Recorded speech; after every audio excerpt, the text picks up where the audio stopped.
हाँ बड़े घर के चूड़ा में थोड़ा चढ़े बढ़े रहते। प्रेम से बोल दुर्गा मैया की जय।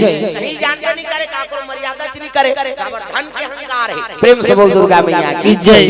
धन के अहंकार, कौन होल बल के अहंकार, कौन होल सुंदरता का अहंकार, कौन होल गहना गुठा का अहंकार। कैसे इसने में तुम्हारा पे आदमी कौन होल परिवार का अहंकार है नहीं। 10 भाई हो गए का समझ हम 10 जन हम मुके देंगे खा दिया 100 जन नहीं बांटी थे 10 जन बांट दे।